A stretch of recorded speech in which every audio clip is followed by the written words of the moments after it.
Alright, what's up, ladies and germs? I am back. It is the Dark Conservatarian, and yes, as you can see, I got the blue fire background and the little highlighter right here, or the display window for my screen right here.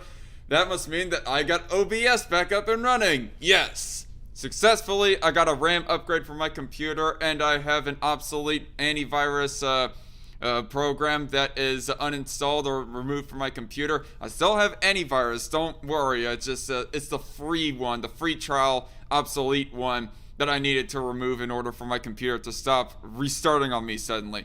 So hopefully this will be the fix to my computer problem so that I can actually full bore just keep on doing the news streams and all the live streams in general with OBS. I now have 16 gigs of RAM, and I got some catching up to do as well. As it's been a little bit since I talked about the news at all. Now, what all has happened since I had last stream?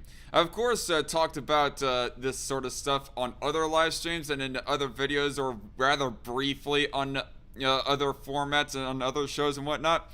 But what have I missed? The Georgia runoffs and the Capitol riots, I guess, are the two big things. And there's also the Trump impeachment as well, the second one.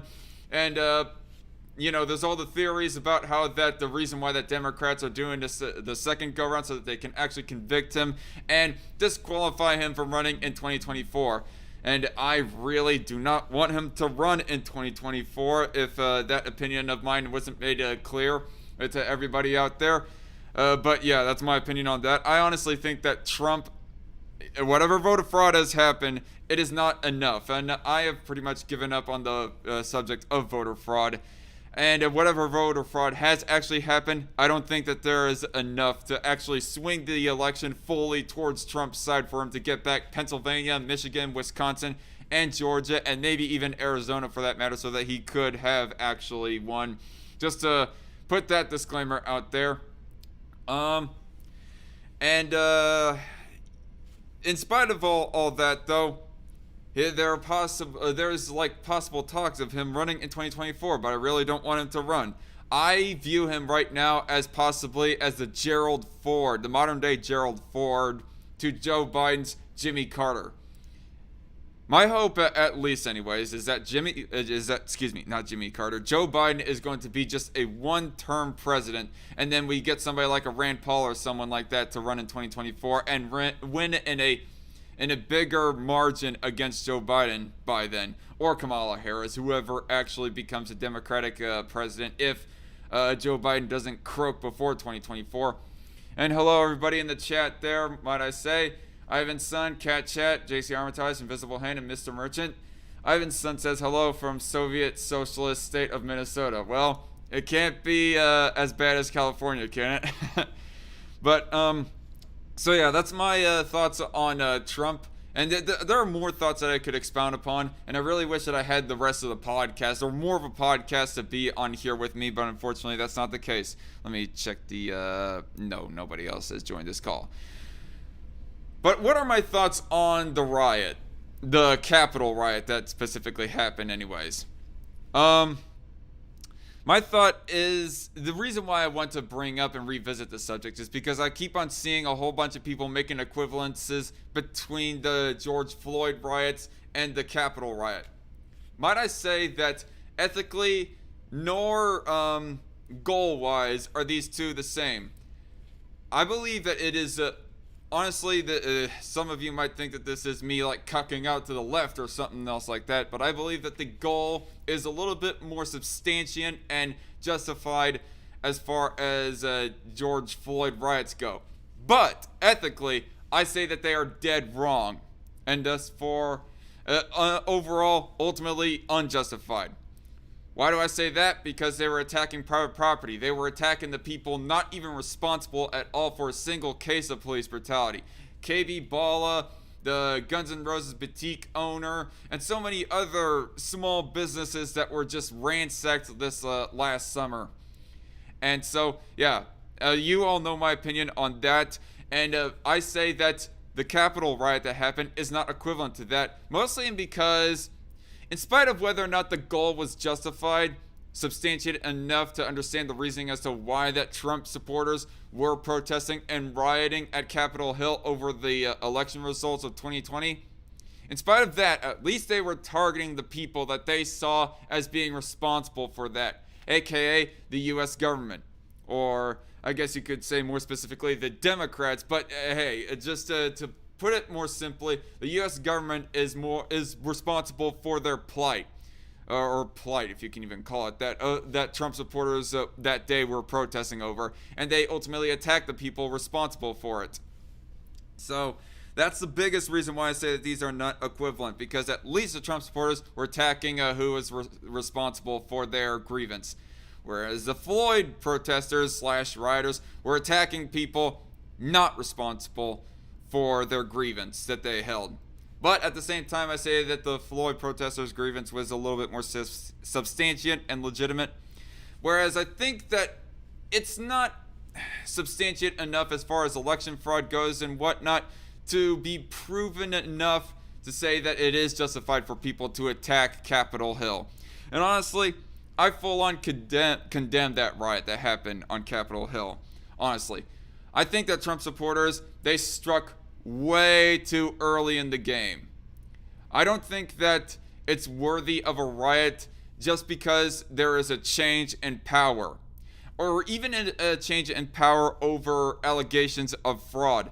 That doesn't seem like big enough or substantiate enough to actually be proven objectively, like in the same field of objectivity as the world being round, at least anyways. Oh man, where was I going? I think that what would have been more justified, they would have been more justified. I think that Trump supporters and anyone else rioting against the government would be more justified if there was like a bill to confiscate guns being negotiated and most likely to pass in the in the federal government. That would have been a more justified, in my opinion anyways, a more justified reason to attack Capitol Hill. That is not me necessarily condoning such a thing. Just keep that in mind, y'all.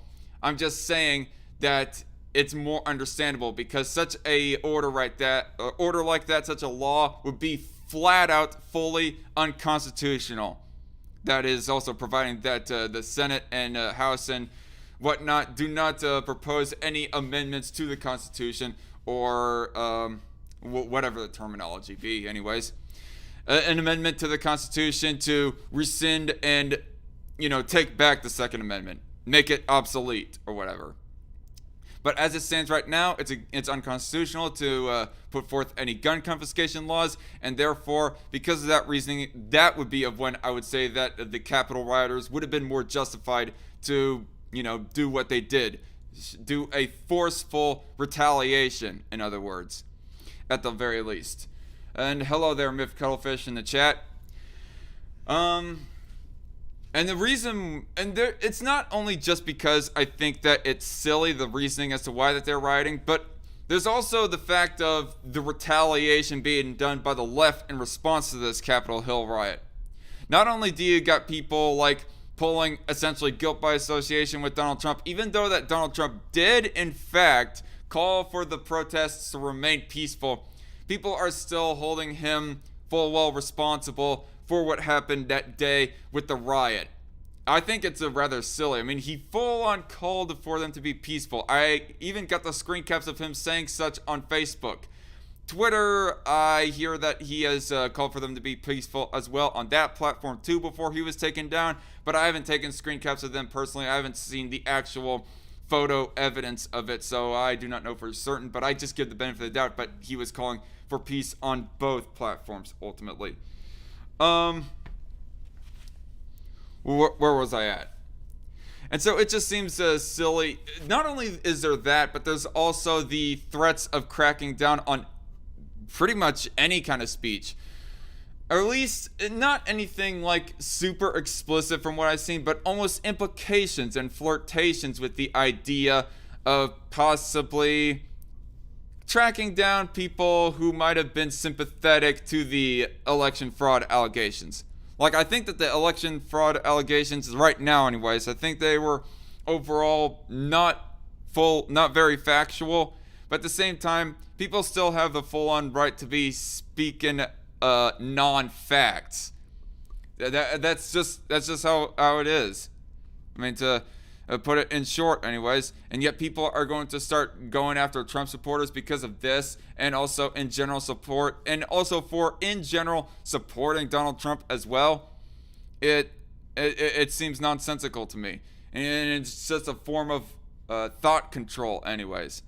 There's of course the unhinged rant that I'm still like in the middle of watching PSA Sitch and Adam Frienddead cover of Alexandria Ocasio-Cortez, where she's just going off on all these responses that need to be done, primarily to other Republicans in government, but all the same.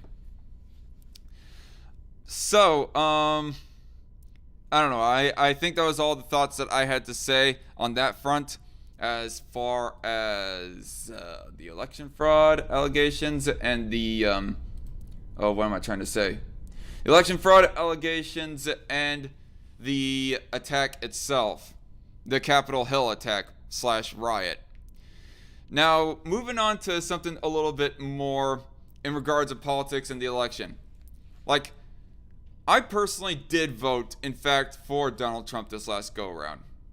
But I wasn't the most enthused of whether or not that he won or lost, ultimately. In fact, I'm one of the least heartbroken in the ultimate fact of the matter that he did lose. What was more of a concern to me, and I kind of share the same opinion as Actual Justice Warrior on this as well, was keeping the Senate. As he had emphasized in his election day video, that even if you think that is ultimately hopeless as far as the presidency goes, the Senate is more key. It's more viable, and it is more important. And ultimately, we lost it, as shown by the Georgia runoffs. With Biden being elected president, Kamala Harris is able to do the split vote because, as it stands right now, with the Georgia runoffs being won by the Democrats, it's now a 50-50 split in the Senate. And of course, you cannot really get any bills passed if you got a tie vote. So what's it set up in our government? That the vice president is to come in and be the tiebreaker vote for whatever legislation being negotiated and voted on in the Senate. So ultimately, Kamala Harris is going to be that tiebreaker because of the fact that Perdue and Lafleur could not win their elections. I thought that it was more important ultimately. Whether it was Biden or Trump that won, Whether it was Biden or Trump that won, I thought gun rights were endangered if there was a Democrat-controlled Senate. Because if we get a Democrat-controlled Senate and a Democrat-controlled White House, that being with Joe Biden and whatnot, you're going to just get a whole bunch of non-hesitant gun control legislation put forth, or at least attempted, and a very good effort put into it, too, the next mass shooting that happens. Not to mention, 2023 is around the corner. That's when that the assault weapons ban is next up for vote, as far as whether or not it gets renewed. And if the government stays as it is right now, with Democrats in control of the House, Senate, and the presidency, that is going to likely get renewed. It also kind of depends on how the midterms go in 2022, but I digress. But if Trump won and there was a Democratic-controlled Senate and, of course, the House, as it is seen right now, then Trump would have ultimately buckled. I did not trust Trump on gun rights ever since 2018, if not before that, even. Or the time around the Parkland shooting, actually 2017, even going back further than 2018, 2017, he got forth the bump stock ban. I think it was 2017 anyways. The Vegas shooting that got those talks up, that got that debate going on. But then in 2018, he is found to be sympathetic to the idea of compromising on guns to where that he would renew the assault weapons ban. Now, I think he might have very slightly retracted some of that, but just because he just even spoke of compromise on that front, I don't trust him. And if Trump ultimately did win re-election, but there was a Democratic-controlled House and Senate, he would have fell under peer pressure and signed the line to renew it. So ultimately, the Senate was more important, and yet we lost it. Why do I think that? Well, as you can see by the article that I have pulled up right here, right now, it is, I think Lin Wood has a big responsibility for this. Now, Lin Wood, as I've been hearing, is the defense attorney for Kyle Rittenhouse and Nick Sandmann. Nick Sandmann, you know, the person, the one dude, hello, Middle Doomer in the chat. He says, hey, beautiful. What am I, freaking, what's her name, Michaela from Transformers or something? That's what you remind me of, was the one line from Sam Witwicky when he first calls Michaela, or Michaela calls him rather, but anyway. Lin Wood is the defense attorney for Nick Sandmann, who got smeared by the Washington Post a few years back, and the defense attorney for Kyle Rittenhouse, who defended himself from 3 pieces of crap that wanted to ultimately kill him. And somehow Lin Wood has gained a whole lot of influence ever since those 2 cases, and rightfully so, I'll say, because he is completely justified, and I applaud him for his defense actions against the people trying to prosecute Kyle Rittenhouse and Nick Sandmann. Well, not trying to prosecute Nick Sandmann, but Nick Sandmann was in the case of trying to sue Washington Post, and ultimately he won, is what I think it was. But yeah, Lin Wood was trying to be the attorney for both those 2, and I congratulate him for that. What I don't congratulate him for is basically discouraging Republican voters from voting in the GOP runoffs. Now, I read through this article before the live stream, before starting up this live stream. It did not really mention any reasonings fully as to why. Okay.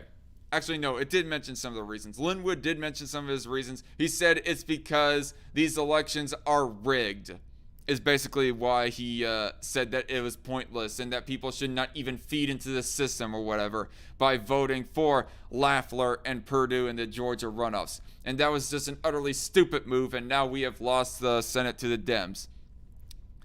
Utterly stupid.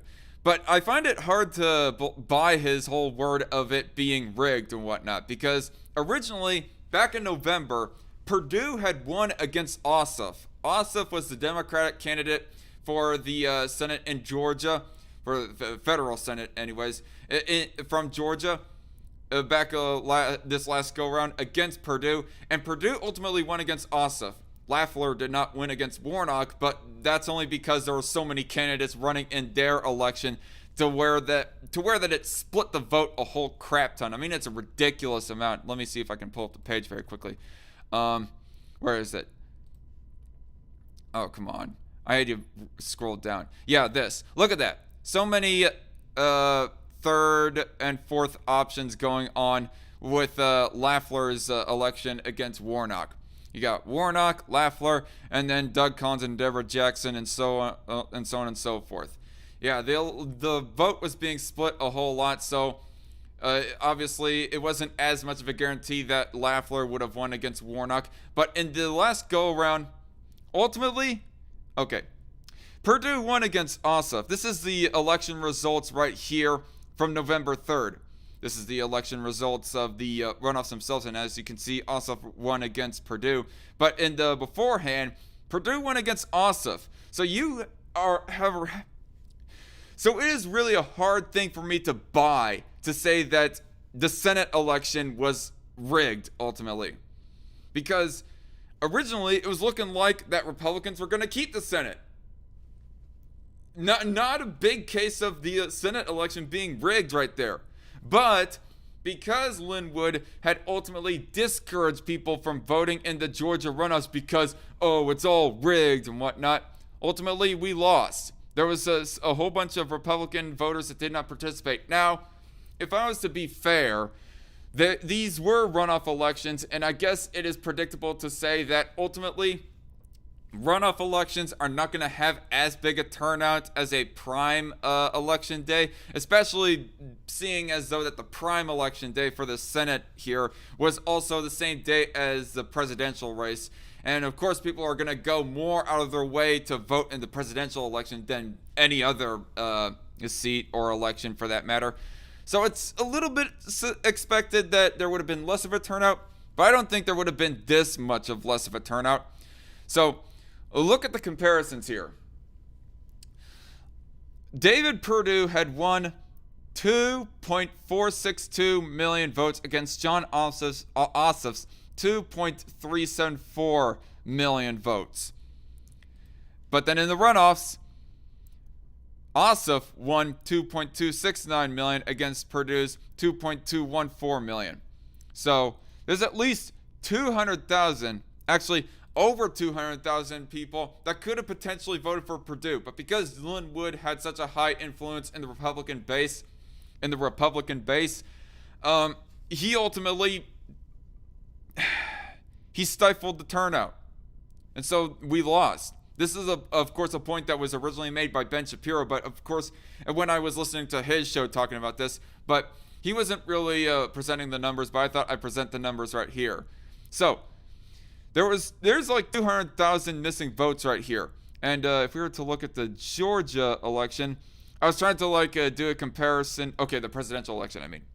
I was making a comparison between how many people voted for Trump versus how many people voted in the two Senate elections. And ultimately, it looks like that Perdue actually got more votes for Senate in Georgia than Trump got votes for president in Georgia. So that's almost a moot point, so we could almost put that article aside. But I added up the numbers right here as far as how much of a turnout there was between Republican and Democrat voters. Accumulating all Democratic candidates together, you get 2.375 million for Warnock. If he was like the only choice for the race, for the Senate race on actual prime election day, he would have, theoretically at least, got 2,375,970 votes. And Lafleur, if there was no other Republican running, she would have at least theoretically, especially if Doug Collins didn't win anyways, she would have got 2,422,473 votes herself.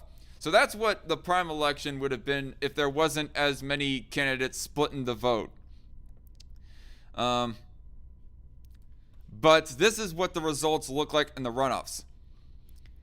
2.289 million Raphael Warnock, and 2.195 million Kelly Lafleur. So there is like 300,000 people missing who could have possibly voted for Lafleur, but ultimately did not show up at all. So because of Lin Wood's foolishness of discouraging this, we have lost the Senate. The Republican Party, or conservatives and libertarians, and I know that not a whole lot of people in the Republican base are libertarians, but just in general, people on the right in general in this country are just so split to where that we cannot have enough of a united front, to where that we have lost ultimately the Senate, all because of allegations of fraud. Now, I thought that part of the reasoning as to why that Lin Wood had called for people to not show up to the Georgia runoffs is because that Lafleur and Perdue, they were not siding with Trump on the election fraud allegations. And because that Lin Wood was basically calling them both a couple cucks, that should not be supported at all, because they were not standing loyally side by side with Trump. But no, it wasn't explicitly said in the article right here, at least. That's something I thought I heard. But if it is true that Lin Wood was saying do not vote for these two because they are not sucking Trump's dick, then that means that is like a surefire sign of Trump cultism right there. And that's not me to say that all Trump supporters are part of a cult, but it's just something that I'm really seeing. That Trumpism is basically a cult. I'm saying this as somebody on the right and somebody who voted for Trump in 2020. Not in 2016, I voted for McMullen. But in 2020, I did vote for Trump. But even I have to admit that some of the more extreme segments of the Trump support base is a freaking cult. Plain and simple. And so because of all this, I have to say, Lin Wood, just stick to defense attorney. Please. For your own good and the good of the country, stick to defense attorney. Please. Anyway, we're going to move on to other subjects after I get caught up in the chat here. It's not very fiery right now. Most of the talking came from Myth Cuttlefish. Excuse me.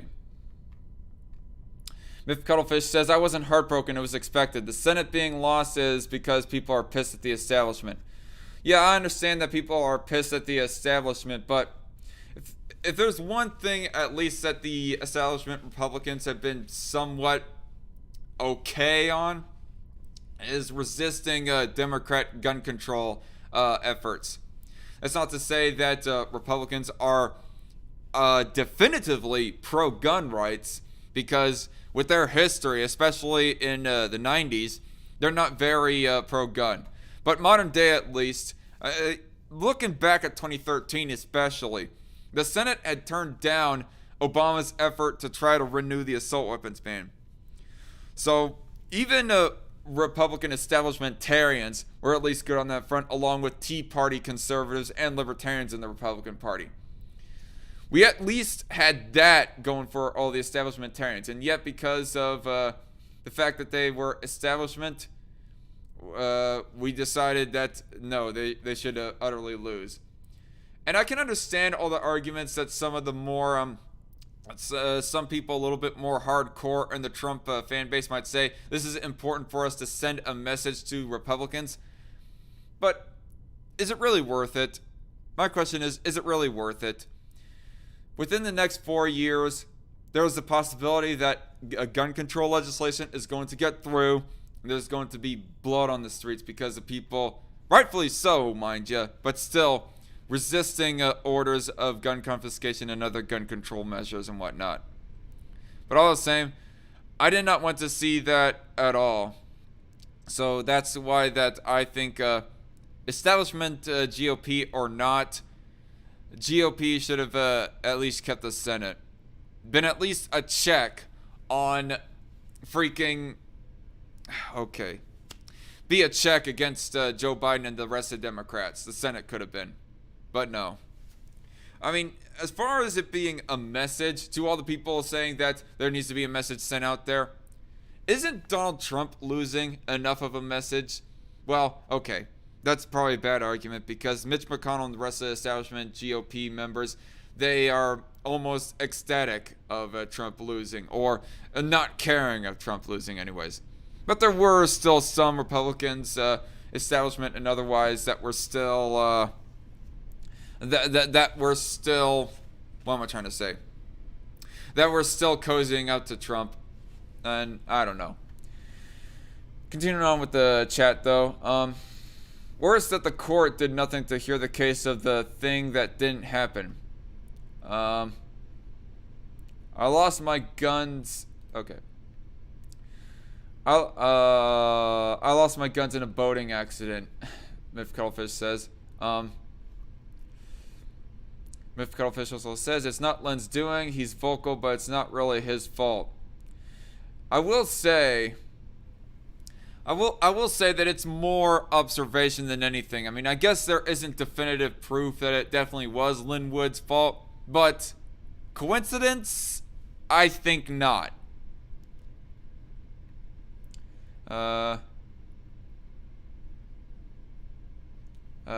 Myth Cuttlefish says it is rigged. Suit yourself has a video about the ballots that are printed. Well, I don't know. I would have to actually see it to get to hold any salt to it. Myth. Registrars being uneven barcodes of Republican tickets, but not Democrats.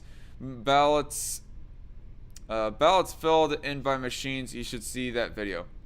Invisible Hand says there definitely wasn't consistent messaging amongst the Trump campaign. Exactly. Cuttlefish also says Trump being in office was worth it. It shows just how fucked both sides are. If anything, it was a realization that the government is the biggest problem. Indeed. I probably need to take off this mask to get myself a swig of water. Yeah. Screw this mask. Need a drink of water. Mr. Merchant says, take the guns first, due process second, Trump. If Trump was a Democrat, I don't think most right-wingers will ignore or praise this quote. Yeah. Okay, yeah. Now I understand. It took me a second to read right there. Exactly, Mr. Merchant. If he was a Democrat, they would have been holding on to that for dear life, like if he was freaking Obama.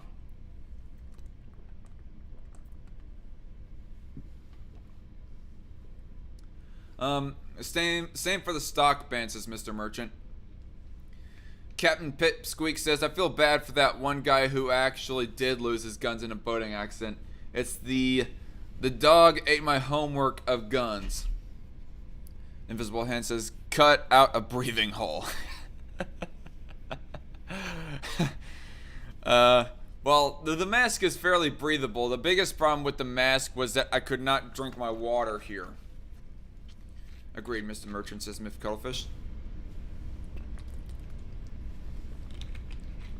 I don't know, maybe I'll start designing a mask that I can actually drink through with a little hole or something. I don't know.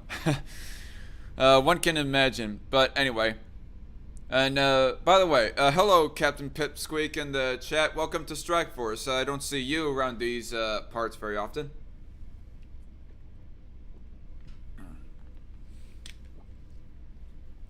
So, let me check the, yeah.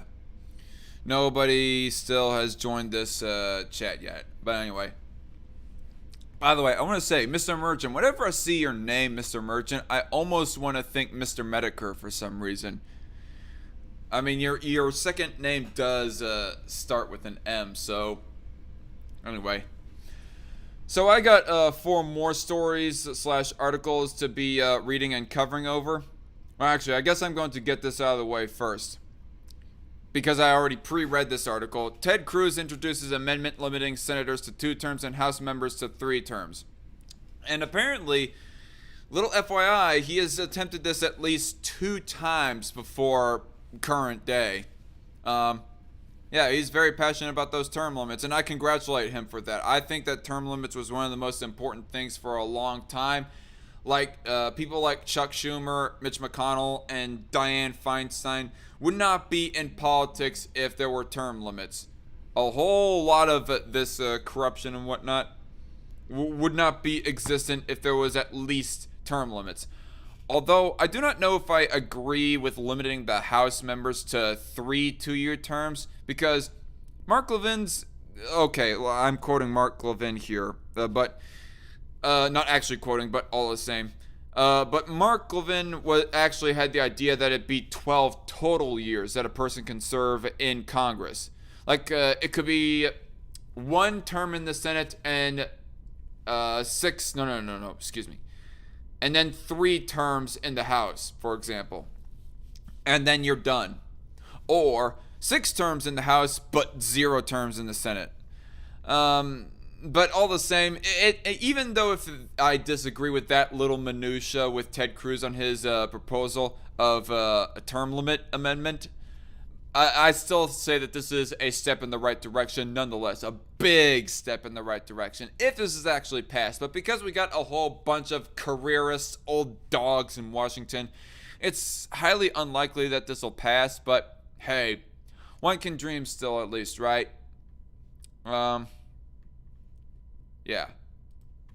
So that's it on that. And as far as Ted Cruz being principled in this area, we'll wait and see. When was it that he last ran? 2018. So, well, 2019 would have been when he was technically sworn into his second term as senator. Excuse me. So by 2025 he'll be out. We'll see by 2025 if he actually holds by that principle. But who knows?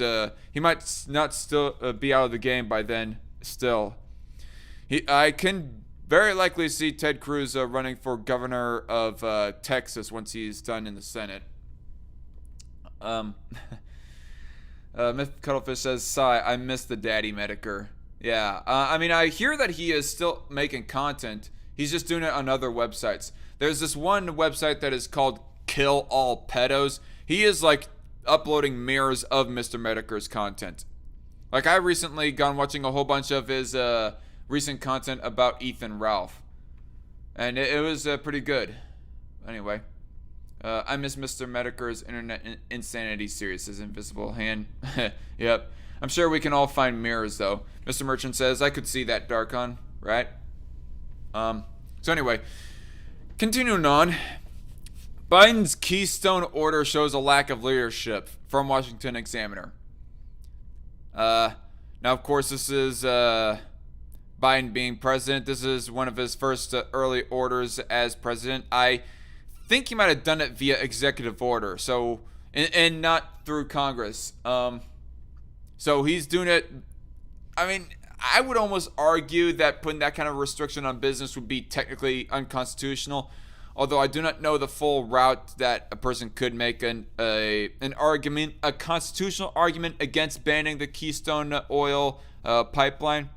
But the method of doing it by executive order, if that is true anyways, would definitely be unconstitutional, I say. Not even going through Congress for that. But anyway. One of President Biden's first acts in office was to revoke the permit for construction of the Keystone XL pipeline, which was supposed to carry heavy crude oil from Canada to the refineries that process it. It's not saying necessarily that he did it via executive order, so I don't know. There might be a technicality to where that he doesn't really technically need an executive order to do that, but all the same. Moving on, though, you can be forgiven if your first thought was, wait a minute, wasn't that pipeline already built years ago? The answer is that it really should have been built a decade ago. Unfortunately, though, it became a cause célèbre for the far left, and not to mention Obama obstructing it in his years in office as president. And now it is impossible for any Democratic president to do the right thing and allow construction to go forward. This 1,000-mile pipeline was supposed to double the capacity of just one of the many existing oil pipeline systems in the United States that move oil from production sites ultimately to the refineries that will process it. Among other things, this pipeline would have helped obviate the inefficient and dangerous movement of petroleum products by train, which has been known to result in massive explosions. Boy, oh boy, oh boy. Despite the ridiculous expectations of the extremists opposing it, the further delay of Keystone XL will not in any way affect global temperatures or carbon emissions. But Biden is counting on the fact that these activities aren't very smart.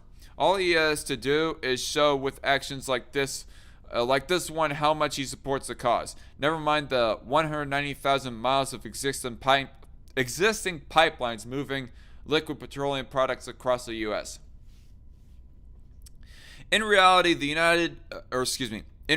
continued burning of fossil fuels does not depend and has never depended upon how much oil is extracted from the ground. Rather, the determining factor is how much consumers demand and how much they choose to burn. At first, I thought the article was going to say how much you're able to transport as well, but anyway. But one can hardly gain ground with a political movement whose message is to blame ordinary people for destroying the planet. The lie that blames the energy industry is far more convenient as it lets one choose big oil as a ready-made enemy that can easily be blamed for an apocalypse that is always just a bit too far over the horizon to see with clarity. I thought that this article was going to go mentioning of how many jobs are lost because of this. I would actually have to pull up a different article talking about that, of how many jobs were lost because of the revoking of the Keystone XL pipeline. Incidentally, this is the key flaw in the lawsuits filed in various states against oil companies for causing global warming. It is the consumer who chooses to burn the fuel, causing all carbon emissions. If the fanatics wanted to sue the people or organizations responsible for global warming, they would have to sue everyone who owns a car or a gas range. Well, I don't know. To argue devil's advocate, they probably want to go a little bit more down to the source, or further down to the source of the emissions, rather than suing every single one of not just their constituents, but also average Joe Republicans who drive regular gas cars. They would prevent them, or at least disincentivize them from running gas cars by banning certain oil industry things in order to make it more expensive ultimately. Anyway, this is not leadership on Biden's part. It is demagoguery. It is a lie-filled piece of red meat for his base at the expense of fact and reality. There is no scientific basis for choking off the oil supply, the lifeblood of the U.S. economy. The idea that the U.S. can reduce global emissions with a few small tweaks, even as China is putting hundreds of new coal-fired electrical plants online, deserves to be dismissed with derisive laughter. The world needs American energy. That applies not only to the world's poor, but also to those vulnerable to toxic world politics situations. The fracking revolution, the explosion of American energy production, has provided Europe with a way to liberate itself from Vladimir Putin's clutches. Biden has just shown that he will not be the leader who oversees this liberation. It is a pity. Yeah, and the article gone mentioning a little bit earlier that Keystone XL is not a big emitter of pollutants. So the fact that, I don't know, it does seem almost more like virtue signaling than anything else. Every time I always see Mr. Merchant, I always think of the Merchant from RE4, says JC Armitage. What's RE4, by the way? I don't think I've heard of that game. Myth Cuttlefish says gas is already going up, right? It's like around 216 here in Wichita right now. Don't know how it is in other places of the country. So, moving on though. Tulsi Gabbard slams Adam Schiff, John Brennan, and Big Tech as domestic enemies, more dangerous than Capitol rioters. Ouch. More dangerous than Capitol rioters. Ouch. Ouch. Ouch. Ouch. Oh, Resident Evil 4. Oops. My bad. Duh.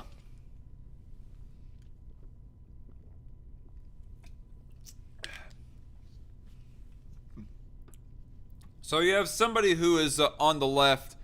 Like, I know that Tulsi Gabbard isn't the most far left-leaning Democrat in federal politics, but she is still somewhat left-wing, and yet she is going against these people who want to, you know, what I'm getting from, the impressions I'm getting from the title alone anyways, is that she's talking about all the people who potentially want to censor people are bigger enemies than the Capitol rioters, because at least the Capitol rioters, they were not destroying businesses, which that's one of the differences, one of the other differences of the Capitol riots versus the George Floyd riots, is that the Capitol riots, or the Capitol riot, rather, wasn't attacking anyone else who wasn't responsible for the, or was either not responsible for the grievance, or at least not protecting the people who were responsible for their grievance, aka the police.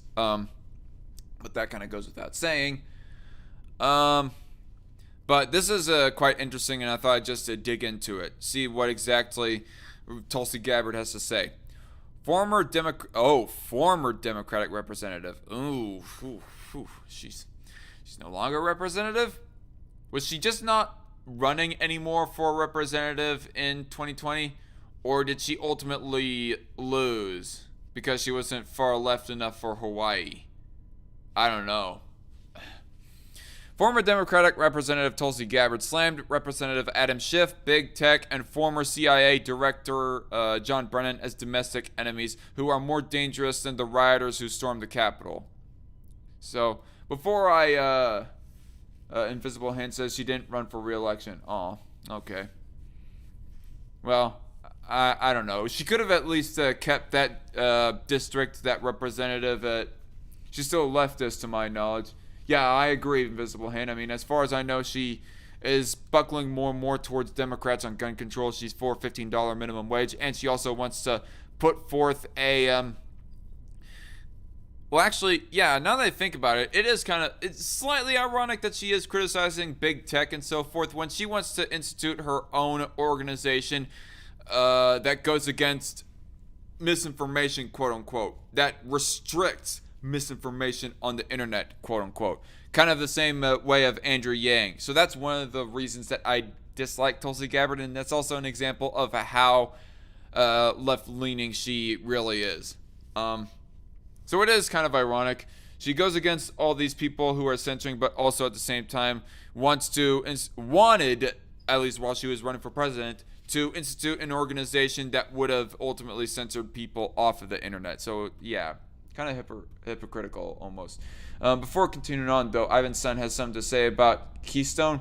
With the pipeline shut down, the oil now has to be shipped by rail. Guess who owns majority shares in the rail lines? Warren Buffett. Now you know why he supports the Democrats, right?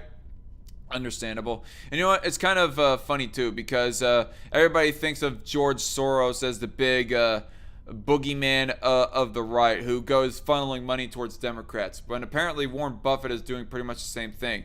Warren Buffett, to my knowledge, has always been seen as one of the more nice guy left millionaires, or billionaires rather, but not so much now. Interesting, JC Armitage. My avatar is more inspired by the Jawas of Star Wars than Resident Evil. Ah, okay.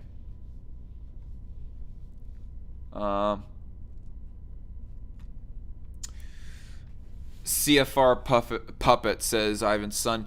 Who is or what's CFR? If I may ask, Ivan. Mr. Merchant also says everything I don't like or agree with is misinformation / hate speech. Yep, pretty much. I've been called a liar myself by some within my adventures throughout the internet. I've been called a liar too. So if we were to put forth an organization that would ban lies, quote unquote, and somebody had the same mentality as those people who called me a liar, I would basically be kicked off the internet long time ago. But anyway, continuing on with what Tulsi Gabbard has to say though. The mob that stormed the Capitol on January 6th to try to stop Congress from carrying out its constitutional responsibilities were behaving like domestic enemies of our country, Gabbard said in a video. She posted to her Twitter account Tuesday morning. The mob who stormed the Capitol to try to stop Congress from carrying out its constitutional responsibilities were behaving like domestic enemies of our country. But let us be clear, the John Brennans, Adam Schiffs, and the oligarchs in the big tech who are... I'm just going to continue reading it. But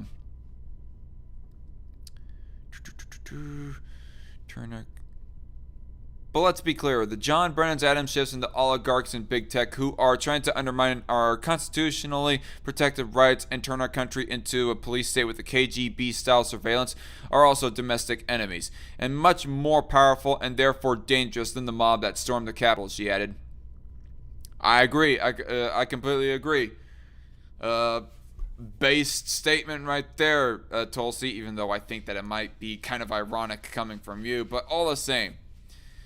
Indeed, I mean, at least it was just a one-off, the people that were rioting at Capitol Hill. Whereas all these people in power and influence, and also own all these big tech companies, all the websites like Twitter, Facebook, YouTube, etc., they have far more power, be it in the public sector or private sector, to where they can do a whole lot more damage to people within the political game in general. The former Hawaii Congresswoman has repeatedly slammed a bill proposed by Schiff to combat domestic terrorism. She also has taken issue with Brennan's comments that Biden's nominees are now moving in laser-like fashion to try to uncover as much as they can on activities he says are similar to insurgency movements.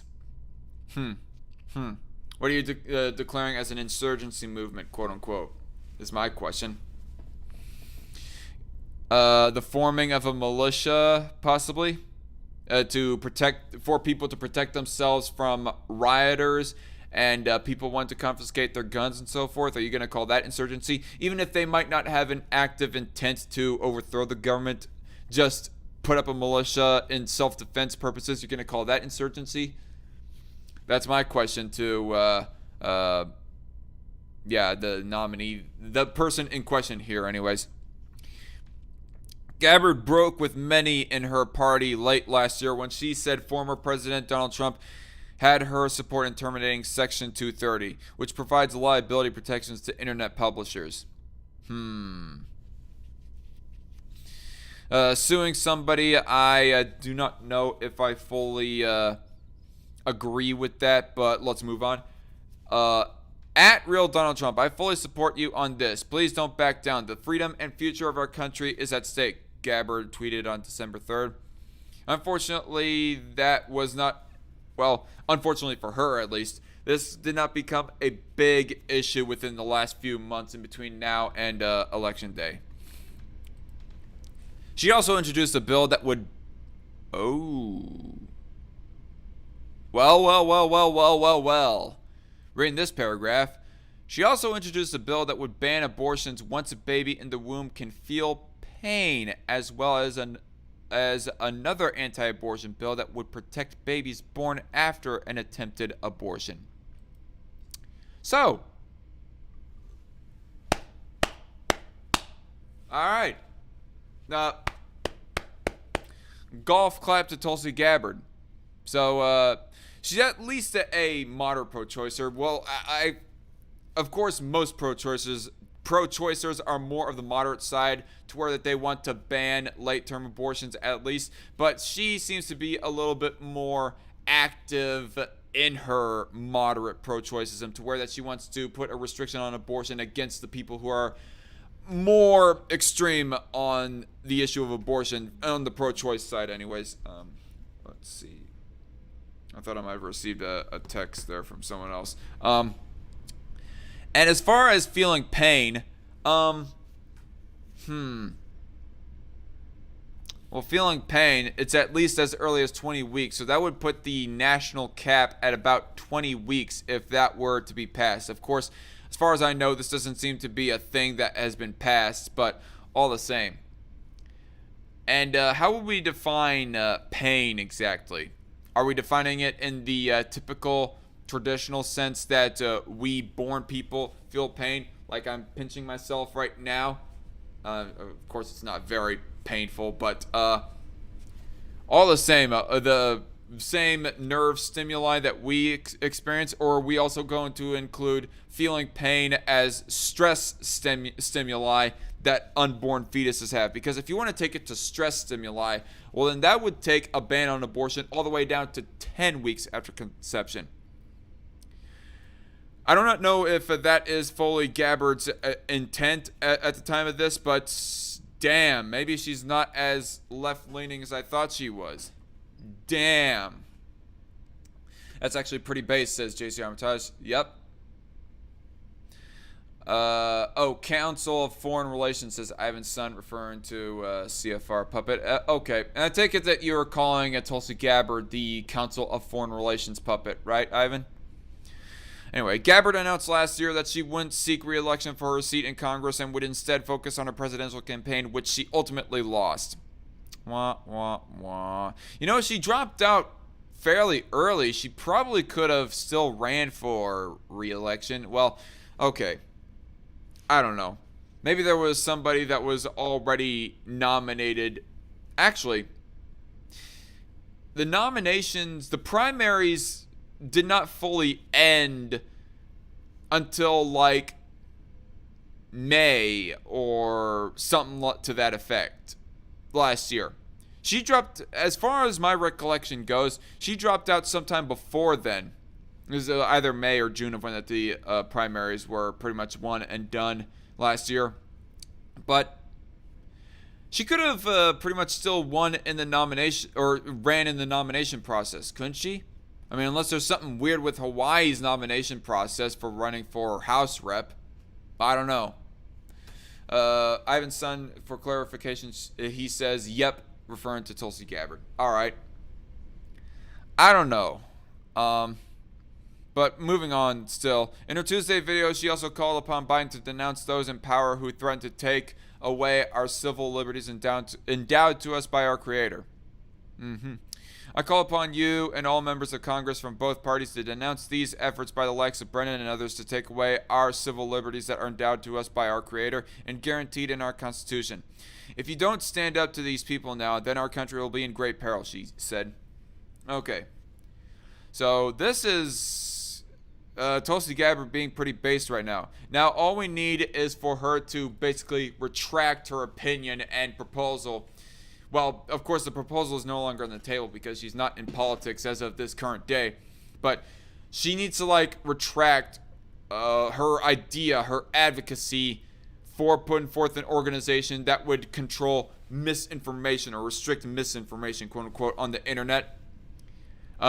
take a firmer stance for gun rights on the front of gun rights, and also be against the raising the minimum wage to $15 an hour. If she can do all that, then I think at that point we can pretty much call Tulsi Gabbard a right-winger. But as of right now, she seems to be a very centrist, center-left-ish sort of person. But anyway, moving on from all them subjects, and we're going on to a website called CJ Online. And this is the first time that I've come across this website, but by looking at the website design, this looks like a USA Today associated website. But as some of you might not have been hearing, but as I've been hearing from my mother and all across Facebook, there has been an attempt in the Kansas legislature to put forth the value them both amendment, which would basically be an amendment protecting both the unborn baby and, of course, the mother when it comes to abortion. Basically, an abortion ban. And I think it passed the legislature. I think it has yet to be fully passed, but all the same, let's be reading of what the CJ Online here has to say about the bill. Advocates for, against Kansas abortion amendment make their cases to lawmakers. 1 second here.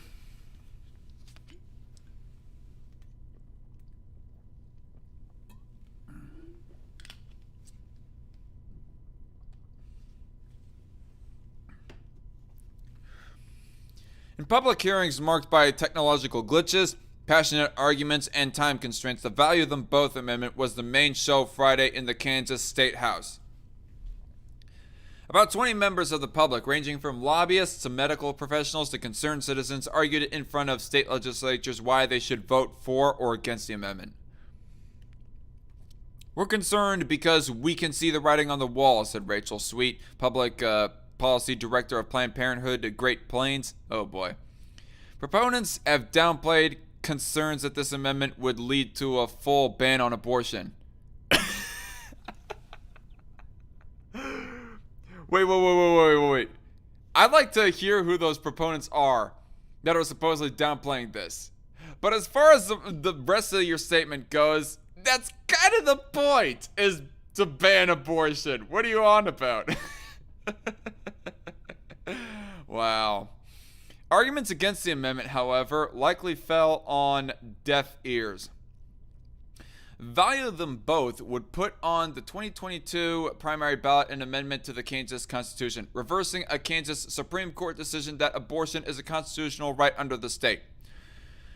The amendment would also allow legislators to regulate abortion. Okay, I guess, I don't know. I guess the amendment is not an automatic ban on abortion, but it would at least open up the possibilities for the legislature to start restricting and even banning abortion, certain types of abortions, and etc. Which this is still like a good step in the right direction, but at the start here, it doesn't look like a full-out ban.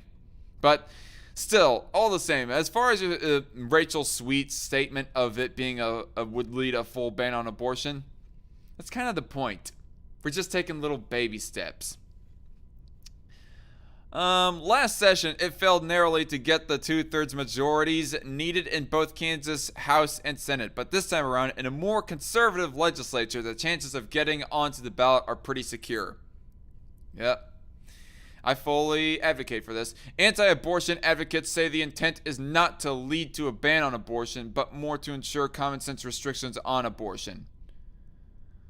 Who are those people? Because if they, I don't know, it seems like that they are like speaking out of both sides of their mouth. I don't know. 24-hour waiting periods, parental consent, or legislation preventing taxpayer money from being used for abortions can be upheld and not struck down. Yes!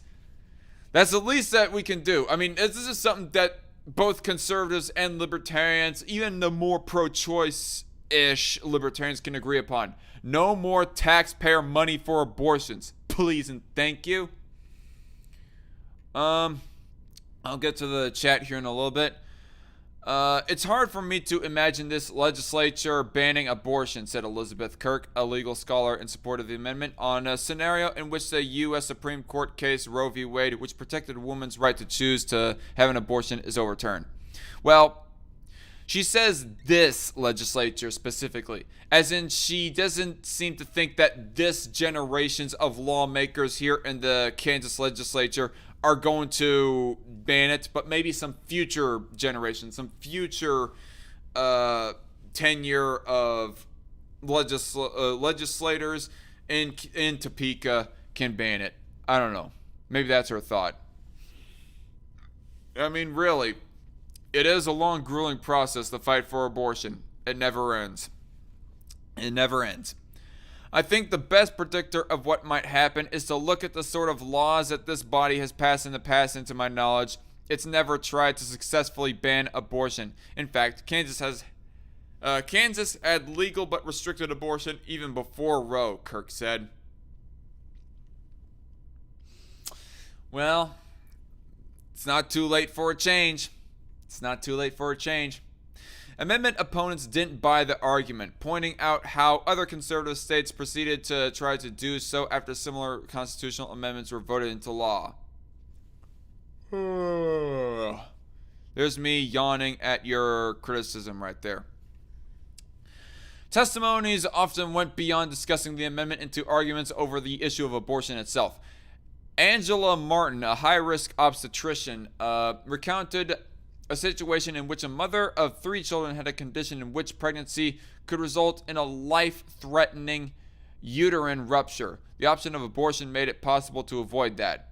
Well, lucky for you, most pro-lifers are not against life of mother exception. I don't know, this might not technically be falling under life of mother situation, but more like injury of mother situation. But anyway, that aside, if she dies, if she dies, there's still a high possibility that she would die, but, you get my point, though, anyways. If she dies, do we tell her 3 children that the fetus was valued over her life, and we could not perform her abortion because we chose to value that fetal life over their mothers, she said. Laws cannot be made. This is a decision that should be between myself and my patient and her family. No, it's a decision that should be left up to the baby themselves. I mean, yeah, life of mother exception, that we all agree, that's the one exception that should be done in regards of abortion. Plain and simple. But in the overall full picture of abortion, though, no, it's not something that should be just left up decision between them, whether or not the baby lives. You do not get to be killed just because other people decided it so when you committed no harm done. Anti-abortion folks talked about the right to life, quote unquote. Yeah, well, that is what it's about, the right to life, and how abortion negatively affected the emotional and mental well-being of the women themselves. Well, except for shout your abortion types, but I digress. When asked by a senator if she would support exceptions for pregnancies from rape or incest, Anne Marie Alvey, a coordinator of Project Rachel/Joseph, a pro-life ministry, said she wouldn't. Yeah, and I probably would not make those exceptions myself either. But notice that life of mother wasn't asked specifically. I wish that would have been asked to this Miss Alvey character. I would want to get that person psychological help because of the trauma, and I do believe that abortion is also traumatic, and it would be adding trauma onto trauma, she said. In the end, the Senate and House versions of value them both are likely to make their way quickly to the floor for a vote. The amendment is a priority for legislative leaders in both chambers, especially in a session that could be shortened because of COVID-19. End of article. So that's it on that, folks. And that's it, all that I have as far as the articles go in general. So probably just going to... Damn, I felt kind of sad that nobody decided to join this call with me. But I'm just going to sum up this live stream by getting caught up on the chat, and then I'm going to kick it on out of here because I got gym and then work in the morning. Okay. Ivan's son in the chat says, what do you think will happen when they create the artificial womb? Babies would live, women would not have to be moms. Yeah, I mean, artificial womb. If artificial wombs can be mass produced and could be actually realistically viable, well then, yeah, this would be a win-win for both sides of the argument, both pro-life and pro-choice. Babies don't get to die, and mothers get to keep have their bodily autonomy not at all in the least bit infringed upon. That's not to say that pro-lifers are against bodily autonomy, by the way. It's just that they don't believe that bodily autonomy stumps or tramples on the baby's right to life, which is inside them. Invisible Hand says, it baffles me that all the people who support abortion can't fathom the idea of voluntarily funding it if they care that much. Yeah. Yeah, I mean, I donate to an organization, Kansas Coalition for Life, that supports needy mothers as a sort of an incentive to try to get them to not abort their child, yes, but also to give them some financial support in supporting their child for the long term at the same time. I mean, where's the pro-choice organizations that is looking to donate to mothers who are looking to get an abortion as opposed to taxpayer dollars? Ivan's son says, are there no more noble women? What happened to laying down one's life for another? Well, I don't know. It is a hard decision, Ivan. And it doesn't make me happy to say it necessarily, but I do believe that if either one is going to die at all, that ultimately the mother does get a decision in that case.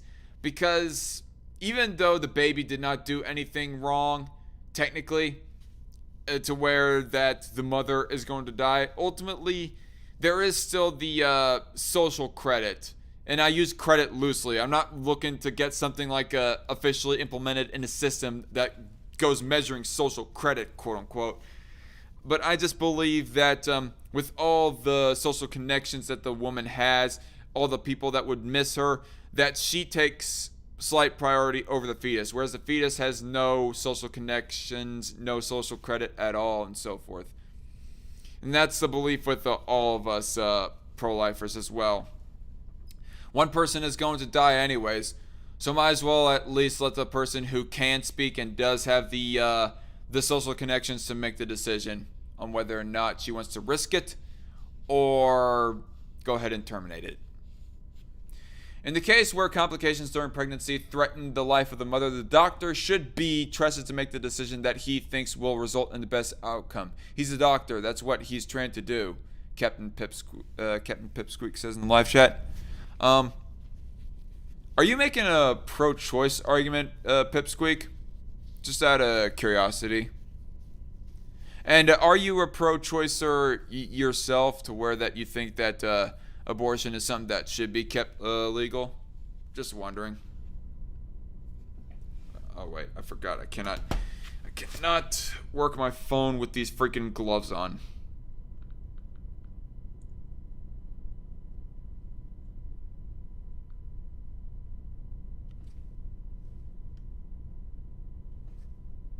No, I'm saying that the decision should be left up to the doctor in that case. Oh, okay. At first I thought you were trying to make the argument that the doctor should know what to do to save both the life of the mother and the woman, but I don't know. Anyway, I think that's going to pretty much wrap it up right here, folks. And since my computer decided not to crap out on me completely and restart in the middle of this live stream, I think it might be safe to officially assume and say that Strike Force is off hiatus. I'm back, bitches. I'm back. Toast to that with some energy drink.